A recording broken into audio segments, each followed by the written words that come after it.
삼세가 봉황의 뜻을 어떻게 알겠냐, 우리 이런 속담을 하는데, 우리가 어떻게 하나님의 깊고 넓은 큰 스케일의 큰 그림을 우리가 다 이해할 수가 있겠어요? 오늘도 여러분들은 핸드폰을 만지작거리고 전화 통화하는 것이 전혀 어색하거나 낯설지 않습니다. 불과 50년, 아니 30년 전까지만 해도 이렇게 들고 다니는 전화기를 사용하리라고 누가 생각했겠어요? 자세한 원리는 모르지만 우리가 눈에 보이지 않지만 공기에도 전파가 흐르고 있고, 그것을 통해서 이렇게 영상과 통화가 가능하다는 것을 우리는 그냥 그 전문가가 아니어도 어렴풋하게 알고는 있어요. 그게 이상하지 생각하지 않아요.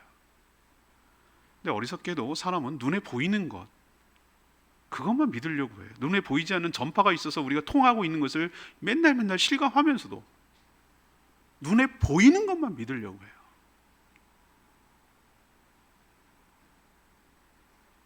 훨씬 눈에 보이지 않는 영역이 더 크고 더 넓고 그럴 수 있습니다. 하나님의 영이시기 때문에 우리 눈에 보이지 않지만, 하나님은 이 모든 만물을 창조하신 분이고 주권자로 통치하시는 분이기 때문에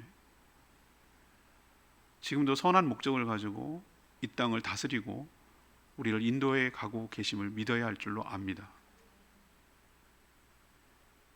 여러분도 눈이 좀 떠서 우연이 계속되면 그게 우연이 아니고 뭔가 개입하고 있고 뭔가 역사하고 있다는 것을 좀 어렴풋하게라도 인정하고 깨달으셨으면 좋겠어요. 한 번은 그럴 수 있죠. 근데 계속해서 그런 것들을 일어난다면, 또 그때는 몰랐는데 한참 지난 다음에 그것을 되돌이켜 본다면, 왜 그때 그게 있어야 되는지를 깨달을 날이 오게 될 줄로 압니다. 현장 한가운데 있을 때는, 당장 그 일을 겪을 때는 그게 나에게 어떤 의미인지를 모른다는 것이죠. 그러나 하나님은 여러분의 삶을 주관하시고 가장 좋은 길, 베스트 웨이로 인도하고 계심을 여러분 믿어야 할 줄로 압니다. 성경에 나오는 표현은 아니지만 신학자들이 그 개념을 정리하고 그것을 알아듣게 하기 위해서 신학 용어를 사용하는데, 오늘 제목이 하나님의 섭리입니다. 섭리는 살아계신 하나님께서 이 모든 만물을 다스리고 주관하시고 자신의 선한 목적을 이루기 위하여 개입하시고 이끄시고 관리하시고 일어나게 하시고 막아주시고 하는 모든 통치 행위를 하나님의 섭리다라고 부릅니다. 이 하나님의 섭리를 믿을 때와 믿지 않을 때는 우리의 삶이 너무나 달라요. 우리 삶 가운데 개입하셔서 우리를 인도하시고 역사하시는 그 하나님의 섭리를 믿을 때, 오늘 요셉처럼 살아가는 축복이 여러분 가운데도 있게 되기를 간절히 원합니다. 자, 하나님의 섭리를 믿는다면 첫 번째 어떤 일이 일어날까요? 나에게 상처 준 사람을 비로소 용서할 수 있는 줄 압니다. 그동안 형제를 시험했던 요셉이에요. 왜 그럴까요? 형님들의 진정성을 알고 싶었어요. 형제들과 서로 화해하고 이 애굽 땅에서 흉년을 지내고 가족들을 다 보호하기 위해서 서로 잘 지내야 되는데,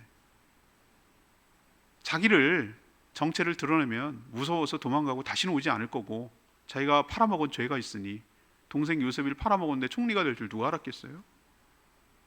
그러니까 형님들이 변했나? 형님들이 정말 전과는 다른 건가? 라는 것을 확인하려고 몇 번의 테스트를 한 거예요. 돈자루에 돈을 갖다가 자루에다 집어넣지 않나. 이 직전에는 베냐민 어렵게 데려왔거든요. 베냐민 데려온 그 다 은잔을 넣어서 도둑으로 모는 거예요. 왜 요셉 총리의 은잔을 훔쳤냐? 훔친 자는 노예가 될 것이다. 여기 남아야 된다. 이렇게 했을 때 형님들의 반응을 보고 싶은 거예요, 요셉은. 그랬더니 전과는 달랐어요. 전에는 어떻게 했죠? 요셉을 팔아넘기고 요셉이 입던 채색 옷에다가 순염소 피를 붙여가지고 아버지한테 거짓말했어요. 그리고 버려두고 갔어요. 지금도 똑같아요. 그렇게 아버지가 사랑하고 애지중지하는 베냐민, 베냐민이 지금 도둑으로 몰려서 여기 애굽 총리의 노예가 돼서 남겨지게 생겼어요. 가라고 그랬어요. 나머지는 너희들이 도둑이 아니니까 가라고 그랬는데 형제들이 이번에는 그렇게 하지 않습니다. 전에 요셉 팔아넘길 때처럼 그렇게 하지 않아요. 어떻게 하는가? 다 옷을 찢고 공동의 책임을 지고 함께 되돌아옵니다. 유다의 말, 형제를 대표한 이 유다의 말이 요셉의 마음을 움직였어요. 요셉한테 뭐라고 그랬어요? 유다가 이거는 유다 개인의 말이 아니라 다른 형제들의 고백이에요. 하나님이 죄를 찾아냈으니 무슨 말을 하겠습니까? 더 이상 변명의 여지가 없습니다. 그러나 다만 부탁하기는 베냐민은 아버지와 묶여있는 자입니다.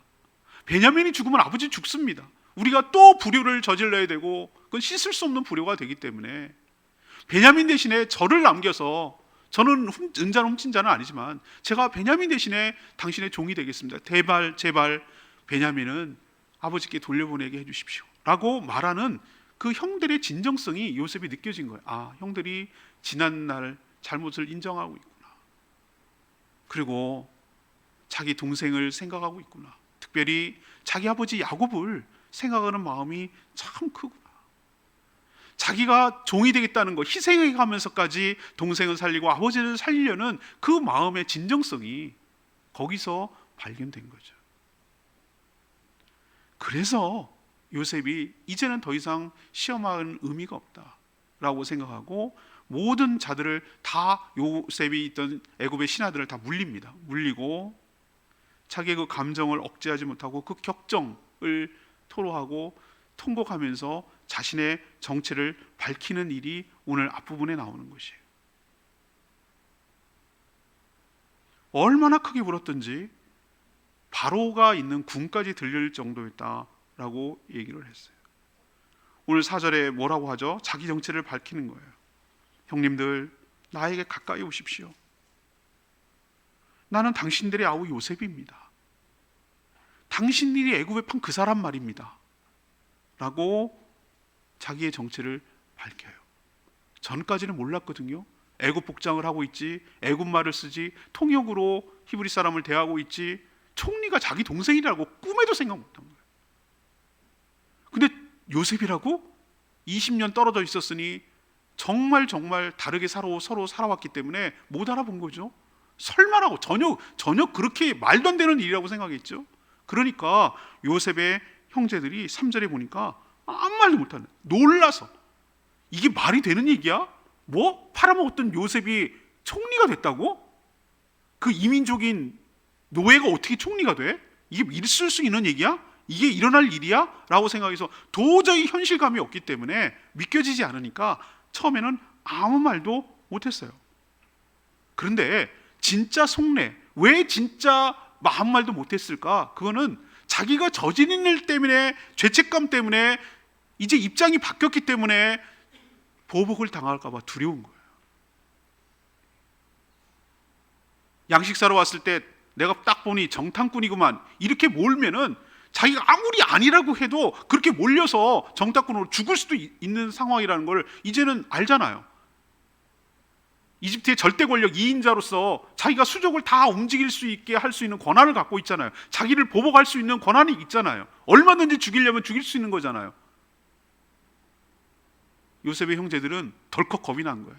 이제 죽었다, 이제 끝났다, 우리 죄값을 이제 받는구나, 이렇게 될 줄 누가 알았나, 저게 지금 내가 헛개비를 보는 거겠지, 설마 이게 믿겨지지 않는 거겠지 라고 생각하니까 누구도 한마디도 할 수가 없는 거예요. 그 상황 속에서 놀라기도 놀랐지만 겁이 나니까 두려워서 아무 말도 못하는 거예요. 요셉이 이걸 몰랐을까요? 형님들의 그 아무 말도 못하고 눈만 쿵벅쿵벅하고 그 두려워서 떨고 있는 그 형님들의 표정을 못 읽어냈을까요? 그래서 자기의 정체를 밝힌 다음에 형님들에게 제일 먼저 했던 말이 무엇인 줄 아세요? 5절에 있는 말씀이에요. 당신들이 나를 이곳, 이집트죠, 애굽에다가 팔아넘겼다고 해서 뭐하지 마십시오? 근심하지 마십시오. 그리고 한탄하지 마십시오 라고 말하는 거예요. 무슨 근심입니까? 보복당하면 이제 어떡하지? 무슨 꼴을, 험한 꼴을 당하려나? 한탄은 뭐죠? 괜히 그랬어. 그때 그러지 말걸. 그냥 겁만 주고 돌려보낼걸. 그렇게까지 할 필요가 있었나. 뒤늦게 후회하고 한탄하는 거, 이거 하지 말라고 지금 형님들에게 얘기를 하는 거예요. 처음에는 믿기지 않는 일이었지만 요셉이 쭉 설명한 다음에 14절에 보니까 자기 친동생이죠, 베냐민을 아우를 안고 목을 안고 울었어요. 그랬더니 요셉의 다른 형제들도 입맞추며 서로 안고 엉엉 울었어요. 눈물 바다가 됐어요. 이것은 무엇인가? 요셉이 형님들을 보복할 의사가 없다, 진정으로 용서하고 화해하고 싶다라는 제스처예요. 형님들이 가만 생각해 보니 그래요. 자기들에게 보복할 수 있었더라면, 그런 마음이 있었더라면 벌써 죽였죠. 처음에 양식 사러 왔을 때 딱 보면 자기들은 알잖아요. 자기가 형님들이라는 거. 왜 모르겠어요? 같이 컸는데. 그때 죽이려면 죽일 수 있었어요. 근데 그렇게 하지 않았던 것은 죽일 생각이 처음부터 없었던 거예요. 그러면 처음부터 없었냐? 그건 아니라고 저는 생각해요. 제가 지난 주일날 말씀드렸듯이 요셉이 이렇게 행동할 수 있었던 것은 무엇일까? 저는 장남 므낫세가 태어났을 때라고 생각해요. 장남, 그가 총리가 되고 보디발의 아내에서 그렇게 종살이 하다가 그 결혼까지 시켜주잖아요. 총리가 된 다음에. 그 사이에서 두 아들이 태어났는데 첫 번째 태어난 아들이 므낫세. 히브리식 이름이거든요. 그게 있다라는 뜻이에요. 그냥 용어 자체만으로 하면 있다. 그리고 친절하게 설명이 됐다고 그랬잖아요. 무엇을 잊는가? 자기가 과거에 당했던 여러 가지 고난과 아픔들을 다 잊었다고 그랬어요. 그리고 특히 아버지 집에서 있었던 여러 가지 일들을 자기가 잊었다고 그랬어요. 아니요, 잊었다는 표현보다도 하나님이 잊게 만드셨다는 뜻이에요. 잊어버리도록 해주셨다는 뜻이에요. 전 이것이 하나님의 은혜고 그가 마음이 풀어졌다는 증거라고 저는 생각을 하는 것이죠. 왜 풀어질 수가 있었는가? 하나님의 섭리를 이해하고 나니까 비로소 자기가 애굽으로 팔려가게 되고, 이렇게 모든 되어진 것들은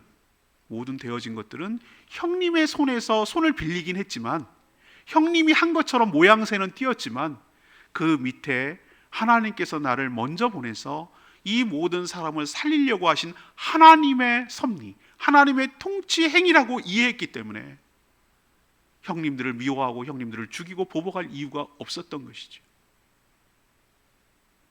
그래서 그때 마음을 정리하고 그때 마음을 용서했고, 형님이 실제로 보게 되자 그때 형님도 용서하고 화해하고 할 수가 있었던 것이죠.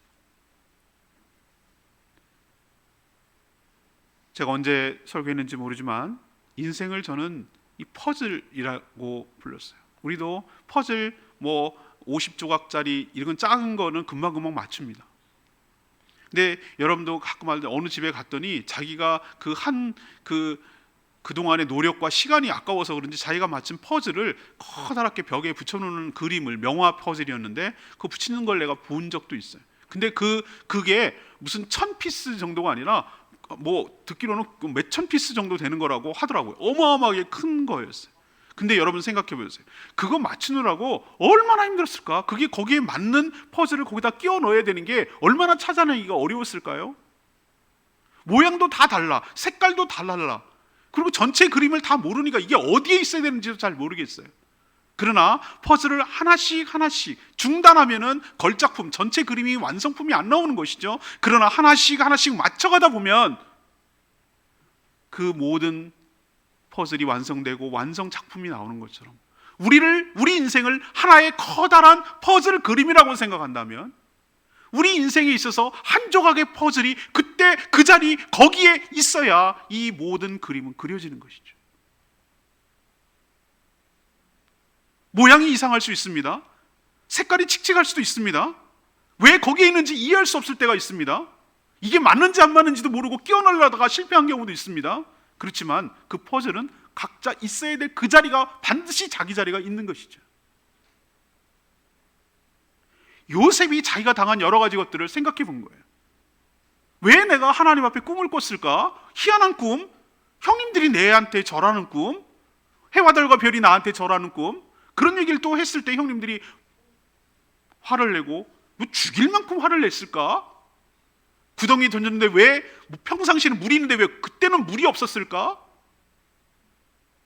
루벤 형이 왜 죽이지 말고 구덩이에 넣자 빼돌리려고 그렇게 말했을까? 근데 루벤 형은 왜 타이밍을 어디다가 갔다 보니까 벌써 다 팔리고 없고 이런 일이 왜 생겼을까? 왜 유다는 그때 마침 다가오는 미디안 상에게 요셉을 팔아넘겨야 되겠다는 생각을 했을까? 왜 피 묻혀봐야 나에게 우리들에게 얻는 걸 얻고 죄책감만들이 팔아넘기자, 그러면 서로 좋은 거 아니냐라고 제안을 하고 형제들은 그것을 받아들였을까? 미디안 상에는 수많은 요셉을 갖다 팔아넘길 수 있는 데가 많이 있었을 건데 왜 팔린 곳이 궁정 12대장 보디발의 집이었을까? 그가 갇힌 감옥이 여러 감옥이 있을 수 있는데 왜 궁정 감옥에 갇혔을까? 그가 섬겨야 되고 맡아야 되는 것을 왜 술 맡은 관원, 떡 맡은 관원을 섬겨야 됐을까? 왜 안색을 살필 만큼 그를 가까이 지내야 됐을까? 그 꿈을 해석해 줄 사람이 없었는데 그 꿈을 해석해 줬을까?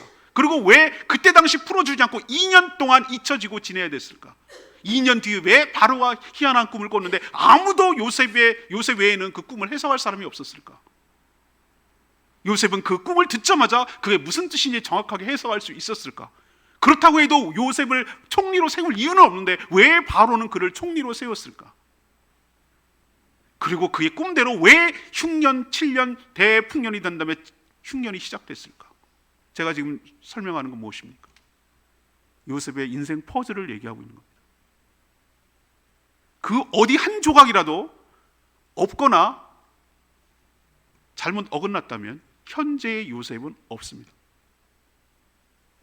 요셉이 그걸 직시하고 나니까 형님들의 문제가 아니고 형님들의 잘못으로 납득이 되지 않고 그것은 하나님께서 형님들의 손을 빌려서 행한 하나님의 섭리이고 통치라는 것을 받아들이기 시작하자 형님들을 미워하고 형님들을 죽일 이유가, 보복할 이유가 없는 것이죠. 그래서 비로소 형님들을 실제로 봤을 때도 그것을 받아들이고 형님들과 화해하고 형님들을 용서할 수 있었던 것이 그런 이유였습니다. 사랑하는 여러분, 여러분도 살면서 가해자도 됐다가 피해자도 됐다가 인생이 얼룩질 때가 얼마나 많이 있습니까? 늘 피해자만 살겠습니까? 때로는 가해자도 됐다가 때로는 피해자도 됐다가 수많은 여러 가지 일들이 얼룩지고 또 왜 그때 이랬을까? 정말 잊지 못할 충격적이고 아픈 사건들이 얼마나 인생에 점철되며 살아오면 살아올수록 그것이 더 많아집니까? 때로는 정말 도저히 용서하지 못하고 도대체 용납하지 못할 사람이 내 주변에 왜 없겠습니까? 요셉만큼 억울한 사람이 어디 있겠습니까? 요셉만큼 분통 터지고 원한을 맺힌 사람이 어디 있겠냐고요. 그러나 내 인생을 하나님의 관점에서, 하나님의 섭리라는 관점에서 바라보지 못하면 평생 원한지고 평생 보복하고 평생 원수 갚은 일에 내 인생을 섭이하고 말 것이에요. 그러나 하나님의 섭리를 이해하게 된다면 그게 그때 내 인생에 있어야 될 퍼즐 한 조각이었구나. 그것 때문에 내가 현재에 있는 것이고 그것이 나를 망하게 하는 것이 아니라 나를 복되게 하고 또 상대도 복되게 하기 위한 하나님의 놀라운 포석이었구나. 그렇게 받아들여진다면 미워할 사람도 없고 내칠 사람도 없고 용서하지 못할 사람도 없는 줄로 압니다. 평생 동안 원한에 맺혀서 살아가게 되면 그 사람의 감옥에 갇힌다는 걸 모르십니까? 왜 하나님께서, 예수님께서 70번에 7번이라도 용서하라고 말씀했습니까? 용서하지 않고 그냥 끌어버리면, 잊어버리면 잊어집니까?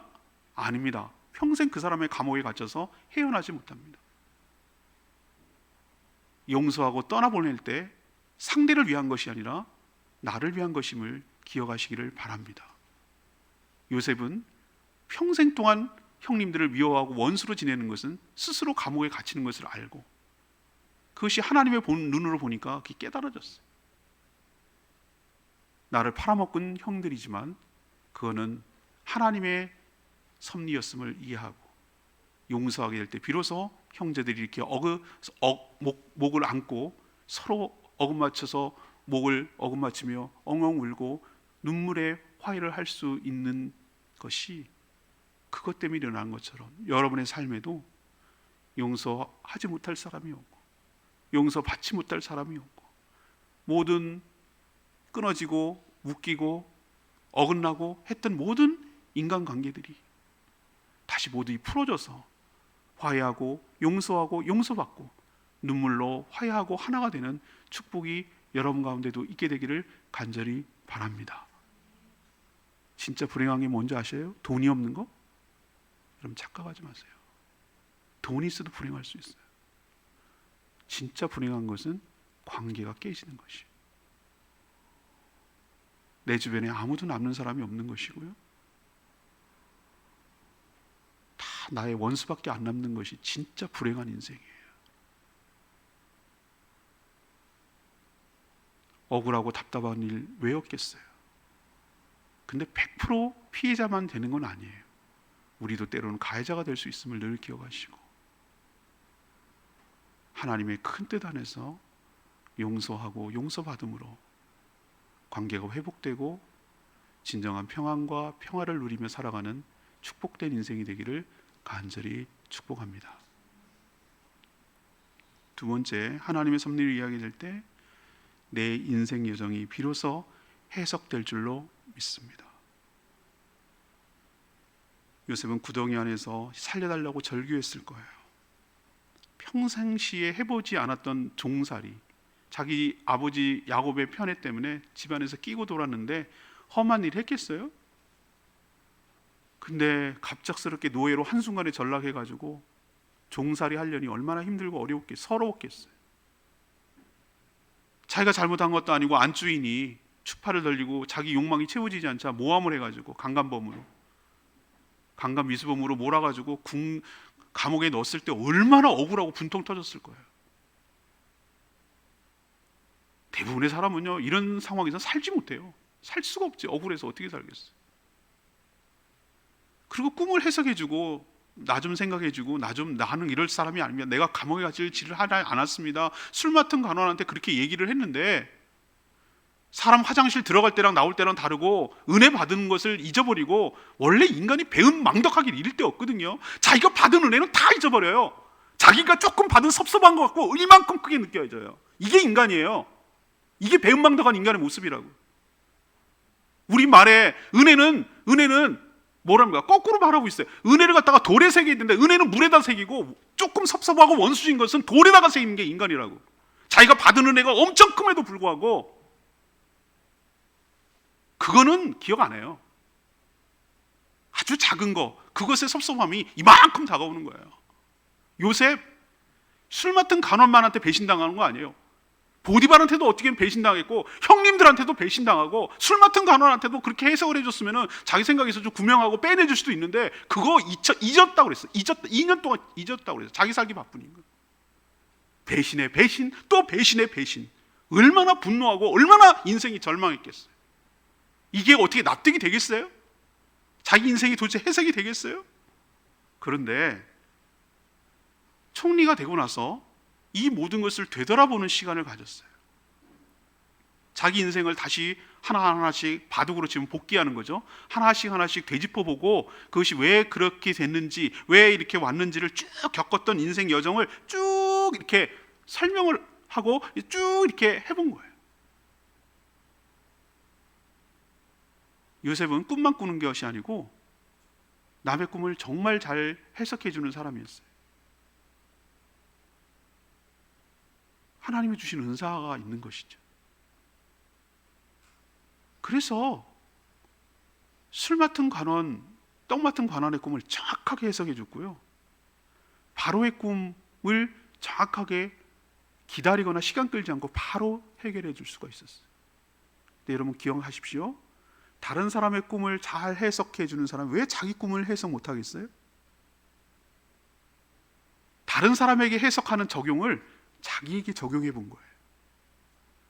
자기가 하나님께서 어렸을 때부터 꿈 해와 달과 별이 자기 별을 향해서 절하는 꿈, 11단이 자기 단을 향해서 엎드리는 꿈을 무엇인지 이해를 못했죠. 그 당시에는. 그러나 총리가 되고 와서 형님들이 자기 양식 사러 와가지고 총리인 자신을 향해서 엎드려 절하는 순간 딱 깨달은 것이죠. 이거였구나. 인생 역전이 일어났구나. 그거가 해석된 게 아니에요. 왜 나를 여기에 이렇게 보냈을까? 그리고 왜 총리가 되게 하셨을까? 왜 이런 우여곡절과 퍼즐이 하나씩 도미노처럼 일어날 일들이 다 연결돼 가지고 이 상황을 딱 맞닥뜨리게 했을까? 라는 자신의 인생 여정이 비로소 이해가 되기 시작하는 거예요. 그게 5절에 있는 말씀대로 뭐라고 하냐면 이렇게 얘기해요. 한탄하지 마십시오, 근심하지 마십시오 라고 형님들에게 보복하지 않겠다는 얘기를 하면서 뭐라고, 그 근거를 뭐라고 얘기하냐면은 하나님께서 생명을 구원하시려고 나를 당신들보다 먼저 보낸 것 뿐입니다. 이게 하나님의 목적이었습니다. 당신 나를 판 것은 하나님이 한 것이었습니다. 하나님이 우리 모두를 살리려고, 모든 생명을 살리려고 그렇게 한 것입니다 라고 얘기할 수 있었던 것은 자신의 꿈을 하나님의 섭리라는 관점에서 이해하니까 납득이 되고 이해가 되더라 이 말이에요. 7절에 보면 하나님은 큰 구원으로 당신들의 생명을 보존하고 당신들뿐만 아니라 당신들의 후손을 죽이지 않고 이 세상에 두시려고 나를 당신보다 먼저 보낸 것입니다. 그런즉 나를 이리로 보낸 것은 당신들이 아니요 하나님이시고, 나를 이렇게 총리로 세운 것은 당신들이 아니라 하나님께서 이렇게 생명을 구원하고 이런 권한이 있어서 생명을, 우리 가족들을 다 구원하게 하시기 위해서 먼저 보내신 것입니다 라고 형제들에게 설명하고 있는 것이, 이게 바로 요셉이 자신의 인생의 여정을 해석할 수 있는 모습인데, 이 해석이 어떻게 나왔을까?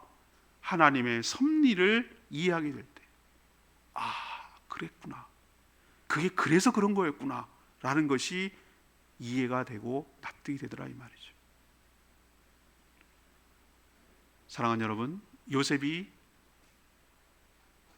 구덩이에 있을 때 깨달았을까요? 이것을 보디바 집에서 종살이 할 때 깨달았을까요?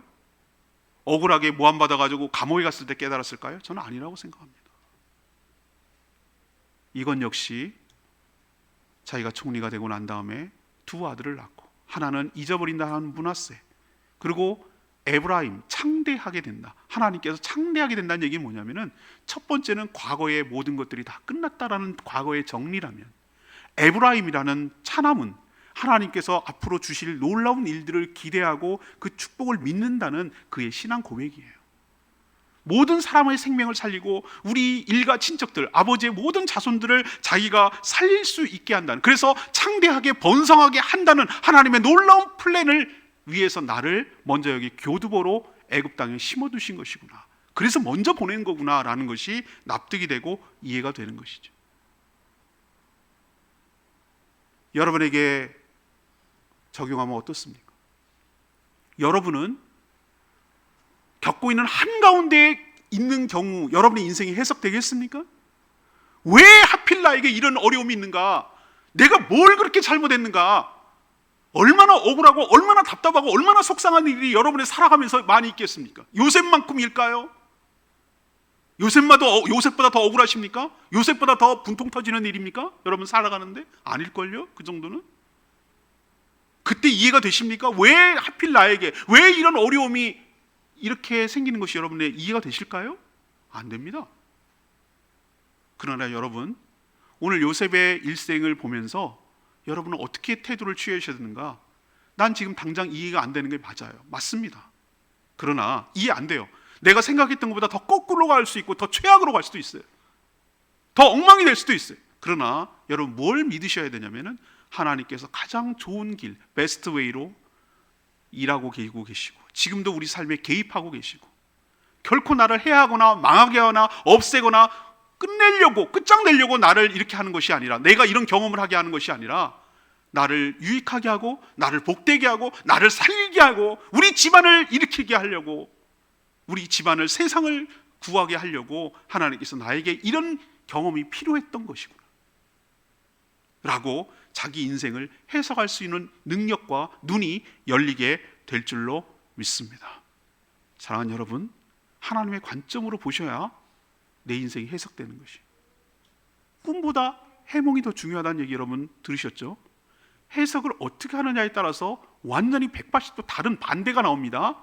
하나님의 관점으로 여러분이 눈으로 여러분의 인생을 해석할 때 하나님의 빅픽처, 하나님의 큰 그림이 이해가 되기 시작하고, 그때 왜 그런 일이 있어야만 되는지가 납득이 되고, 지금 일어나는 일들이 이해할 수 없으나 이게 나에게 필요하고 나에게 유익을 주기 위한 하나님의 과정 중에 있음을 기억하고 믿음으로 인내하며 바라볼 수 있는 힘이 하나님의 섭리라는 관점에서 볼 때 생겨나게 될 줄로 믿습니다. 마지막 세 번째는 하나님의 섭리를 이해하게 될 때 비로소 자신이 해야 될 사명이 보이기 시작하는 거예요. 7년 대흉년 중 형님들한테 얘기하는 거 보니까 아직도 5년 남았어요. 오늘 6절에 보면 이 땅에 2년 동안 흉년이 들었으나 아직 5년은 밭갈이도 못하고 추수도 당연하죠. 2년 동안 옛날에는 종자상해가 없었거든요. 가을에 만약에 걷어들입니다. 그거 다시 심었거든요. 근데 2년 동안 흉년이 들었으니 심을 시가 없는 거예요. 기가 막히잖아요. 요셉이 꾼 해몽대로 7년 대흉년이에요. 앞에 풍년이 잊어버릴 만큼 심각한, 제주도에도 정조 때 김만도가 아시잖아요. 제주도에 엄청난 4년 연속으로 큰 기근이 일어나가지고 다 굶어 죽을 판이었는데 그때 정말 구한 거죠. 그래서 지금 그 김만도 저 기념관이 저기 산지천 쪽에 있잖아요. 그런 거죠. 2년밖에 안 지났어요. 5년 남았어요. 그러면서 형님들에게 하는 말이, 형님들 이거 좀 가져가 봐야 소용없습니다. 앞으로 더 5년이란 심각한 혹독한 남아 있습니다. 아버지한테 가서 이 모든 사실을 이야기하시고 모든 일가 친척들 다 이쪽 이집트에 있는, 제가 땅도 알아봤습니다. 고센 땅, 거기가 적절합니다. 이집트 사람들과 섞이지 않고요. 그리고 거기에 목축하기에 아주 적절하고 좋은 땅입니다. 거기 성읍이 라암셋이라는 성읍이 있는데 거기도 너무 좋습니다 라고 벌써 요셉은 다 계획하고 있는 거예요. 고센 땅을 제시했다는 얘기는 벌써 그런 생각들을 다 하고 있었다는 얘기예요. 그래서 형님들한테 제시하는 거예요. 형님들 이거 금방 단순간에 끝나지 않습니다. 이거 좀 가져가 봐야 또 사러 와야 될 겁니다. 사지 마시고 내가 책임집니다. 내가 책임지고 봉양하겠습니다. 여기로 오십시오. 다 오라고 하십시오. 그래야 살 수 있습니다. 이거 보통 심각한 문제가 아닙니다. 제가 총리가 있는 이유가 그겁니다. 형님들, 우리 가족들, 일가 친척들 다 살리려고 제가 총리가 된 것이지 나 혼자 잘 먹고 잘 살려고 그런 거 아닙니다. 형님들 이걸 이해하시고 빨리 가서 아버지 모시고 오세요 라고 지금 설득하고 있는 거예요.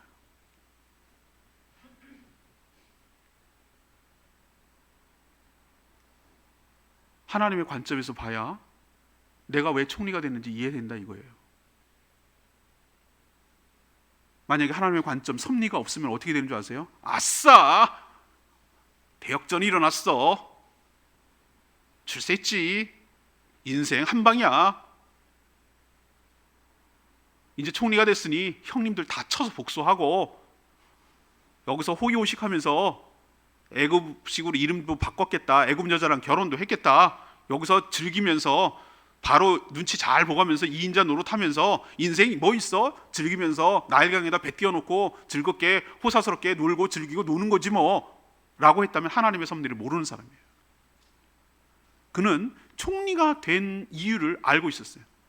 1차적으로는 이집트 백성들을 구하고 나라를 구하는 거지만 흉년이 이집트만 임하는 것이 아니고 전 근동에 다 일어나기 때문에 전체 근동에 있는 사람들을 굶어 죽이지 않고 살게 하려는 것이고, 좀 이따도 얘기했지만 토지 개혁을 하고 조세 개혁을 해서 나라가 굉장히 중앙 집권적으로 잘 하도록, 바로 그것 때문에 굉장히 마음에 들어 있거든요. 그렇게 만드는 것일 뿐만 아니라 하나님의 나라의 관점에서 보면은 그 야곱 일가를 통해서 하나님께서 이집트에다 모판 배양지로 삼아서 지금은 70명이 이주하지만 나중에 점차 200만 명이 넘는 거대한 하나님의 민족으로 만들기 위한 하나님의 놀라운 플랜을 갖고 있다는 걸 알고, 내가 그런 배양지를 만들고 그런 봉행할 수 있는 권한이 있으려면은 내가 종으로는 안 되기 때문에 하나님께서 자신을 총리로 세워서 그런 권한과 능력이 있게 한 다음에 집단을 이루시키고 봉행할 수 있는 모든 것을 책임질 수 있는 그런 것 때문에 내가 됐다라는 것을 알고 있기 때문에, 그는 무엇을 해야 되는지 알고 있었기 때문에 망설이지 않고 이런 제안을 했고 이것 때문이라고 설명하고 있는 것이에요. 하나님의 빅피처가 뭔지 아십니까? 하나님은 야곱의 일가가 70명이 집단 이주하는데 그 가족만 구하려는 게 목적이 아니에요. 그 땅도 아니에요. 다음 주에 그 설교를 하게 될지 모르겠지만 하나님께서 원하시는 것은 가나안 땅이 약속의 땅인지 이집트가 아니에요. 그러나 다만 아직 가나안의 죄악이 가득하지 않아서 그들을 정복전쟁을 해야 될 타이밍이 아니었다고 본 것이고, 또 그렇게 한 민족이라고 말하기엔 너무나 작아요. 아브라함부터 출발해갖고 이삭, 야곱까지 내려왔으나 야곱이 12아들을 낳은 것 풍성하죠. 그러나 그 70명 갖고는 안 돼요. 섞이지 않은 하나님의 택한 백성이 고센 땅에서 배양지로 삼아가지고 키워내기 위해서 하나님은 요셉을 교두보로 활용했다라는 것을 요셉은 납득이 되고 이해가 되기 시작하고 그 일을 지금 충실하게 감당하고 있다는 것을 우리 눈으로 보게 되는 것이죠. 요셉이 형님들에게 아버지한테 가서 이 모든 얘기를 하십시오라고 말하는 가운데 정말 선물도 바리바리 싸죠. 옷 한 벌 다 줘요. 옷이 요즘은 흔하지만 당시에는 귀했거든요. 베냐민한테는 더 줘요. 그리고 당부하는 말이 있어요. 24절에 이런 말을 합니다. 형들을 돌려면서 그들에게 이르되 당신들은 길에서 뭐 하지 말라고? 다투지 말라고. 전 이 대목이 밑줄이 거지고 굉장히 할 얘기가 얼마나 많았겠어요. 당부할 말이 얼마나 많았겠어요. 근데 다투지 말라고 그래. 제가 여기서 눈이 확 떠졌어요. 아, 그렇구나. 요셉이 꿈꾸는 건 뭔지 이제 알겠다. 가는 길에 이런 얘기를 했을 거예요. 루벤 형, 야, 내가 팔지 말자 그랬지. 죽이지 말자 그랬지. 유다, 나 아니었으면 어떡할 뻔했어. 팔았으니까 이렇게 일이 있지. 그러면서 자기가 잘한 것은 막 드러내고 다른 형제들이 잘못한 것에는 막 탓하고 그렇게 했을 때 뭐가 문제가 되는 것이죠? 이 사람들이 한 공동체가 되어서 이스라엘 민족이라는 것을 이뤄내기 위해서 서로 화해하고 하나가 되고 평안한 관계를 유지해야 되는데 누구 탓하고 이 모든 되어진 일을 다 지나간 일들을 갖다가 당신 탓이야, 네 탓이야, 너 탓이야 이렇게 하면 서로 형제들 간의 관계가 깨지면 이게 어떻게 하나의 공동체가 이루어질 수가 있겠어요? 요셉은 뭘 생각하냐면은 지금 하나님의 나라를 생각하고 있는 거예요. 하나님의 거룩한 공동체가 하나가 되도록 하는 일에 그 일에 지금 힘쓰기 때문에 그걸 당부한 거예요. 여러 가지 당부할 일이 많은데도. 이게 어떤 이런 놀라운 시각이 지혜가 생겼을까? 자기 혼자 생각했을까? 천만의 말씀. 하나님의 섭리, 하나님의 관점에서 이 모든 것들을 바라보니까 비로소 이게 납득이 되고 내가 뭘 부탁하고 뭘 해야 되는지를 알 수가 있었던 것이에요. 사람들이 왜 우왕좌왕하고 방황하는 줄 아십니까? 내가 뭘 해야 되는지를 모르니까. 내 인생이 뭘 해야 되는지 모르는 거예요. 왜 모를까요? 하나님의 섭리와 하나님의 나를 향한 하나님의 계획이 뭔지를 모르니까. 내가 왜 여기 있어야 되는 거지? 내가 왜 이 일을 해야 되는 거지? 내가 왜 이 교회 공동체에 있어야 되는 것이지? 내가 왜 제주에 와서 있는 것이지? 이런 모든 것들이 이해를 못하니까 이건가 저건가 하면서 찝쩍거리고 우왕좌왕하면서 방황하는 거예요. 그러나 요셉처럼 자기가 뭐 때문에 이렇게 된 것이고 뭐 때문에 이런 일이 있는지를 아는 사람은 인생을 허비하고 낭비하지 않아요. 직진하는 거예요. 직진. 다른 거 다 쳐내고 자기의 그 하나님이 주신 목적대로 허튼 소리, 허튼 말 하지 않고 그 일로 쭉 갈 수 있는 힘이 여기서 나오는 거예요. 인생이 제일 불행한 인생이 뭔지 아십니까? 인생을 낭비한 자예요. 낭비한 죄. 자기에게 하나님께서 엄청난 축복을, 기회를 줬는데 그거 다 날려버리고 아무것도 한 거 없고 하나님의 뜻을 이룬 거 하나도 없고 뭔지 모르니까 못한 거죠. 우왕좌왕하고 방황하고 그렇게 시간만 보내다가 인생을 끝내는 거, 이게 제일 비참한 인생이에요. 돈 없는 게 비참한 게 아니고 지기가 낮은 게 비참한 게 아니에요. 하나님이 주신 기회를 날려버린 게 제일 비참한 거예요. 하나님의 기회 주신 거 날리지 않으려면 하나님의 섭리로 내 인생을 바라보고 내가 뭐를 해야 되는지를 분명히 알고 그 뜻에 온전히 순종하며 살아갈 때 비로소 내 인생이 의미 있는 인생, 복된 인생, 가치 있는 인생이 될 줄로 믿습니다. 오늘 말씀 정리하면 우리 속담에 꿈보다 해몽이라는 말이 있어요. 제가 여기서 말하는 꿈은 우리가 밤에 잘 때 꾸는 꿈만 말하는 것이 아니에요. 하나님께 주신 여러분의 비전을 향하는 거예요. 하나님은 사람마다 전부 다 마음속에 심어주는 작건 크건 모양도 다르지만 하나님을 향한 여러분을 향한 하나님의 계획이 있고 꿈이 있어요. 그걸 아는 사람은 이미 인생은 성공해놓고 시작하는 거예요. 하나님이 여러분을 향한 꿈을 모르기 때문에, 비전을 모르기 때문에 방황하며 헤매는 거예요. 그 비전을 이해하게 될 때 내 인생이 지금 일어난 모든 것들을 이해하기 시작하고 인내하기 시작하고 소망하기 시작하고 믿어지는 축복이 있게 될 줄로 믿습니다. 로마서에 있는 8장에 있는 말씀대로 모든 것이 합력하여 선을 이루시는 하나님을 신뢰하시기를 바랍니다. 내 마음대로 살고 마음대로 해도 하나님이 알아서 해준다, 그 뜻 아닙니다.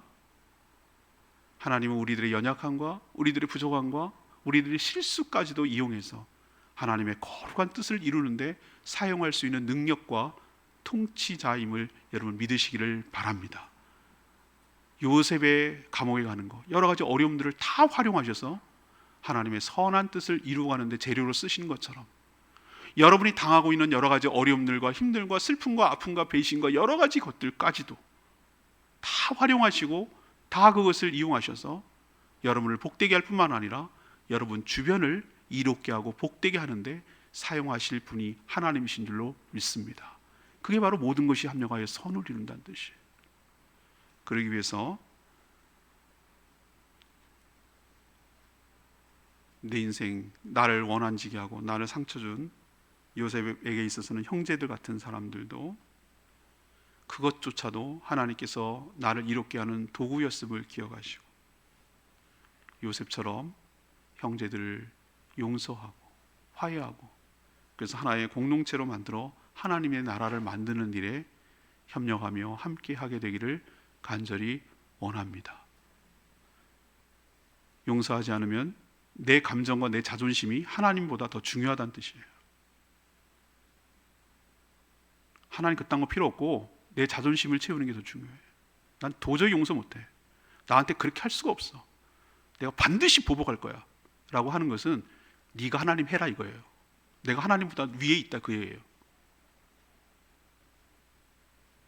얼마나 오만방자하고 위험한 생각인지 몰라요. 하나님도 너를 용서했는데 나는 나한테 원수진 사람은 내가 반드시 보복해야지 그냥은 못 놔줘 라고 말하는 것은 내가 하나님보다 위야 라는 교만함을 스스로 드러내는 것이에요.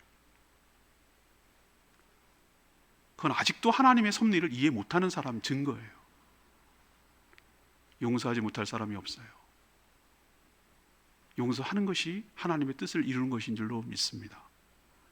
거룩한 하나님의 공동체를 이루어 나가는 것이 하나님의 거룩한 뜻인 줄 알고 화해를 깨는 일에 쓰임받지 않고 용서하고 용서받고 하나가 되고 서로 울고 용서하고 화해해서 모든 앙금이 사라지고 관계가 회복되는 축복이 여러분 가운데 있게 되기를 원합니다. 그리고 여러분의 인생이 상처 심리 프로그램 나오고 여러 가지 프로그램 나오면 상처 때문에 그래요. 부모 잘못 만나서 그래요. 그때 그런 일만 없었어도 내 인생이 이렇게 안 꼬였을 거예요 라고 과거에 매여가지고 살아가는 사람들, 안타까운 사람들 너무 많아요. 맞아요. 상처 없는 사람이 세상에 어디 있겠냐고. 그러나 그것만 매여가지고 거기서 헤어나지 못하는 것이 하나님이 진짜 바라는 것일까요? 그건 아직도 내 인생을 하나님의 시각으로 해석하지 못했다는 증거예요. 요셉이 내가 어떻게 못 살아 내가 이렇게 억울하게 당하고 난 못 살아 이렇게 배신당하고 난 못 살아라고 과거에 매여서 살았다면 요셉의 뒷날은 없어요.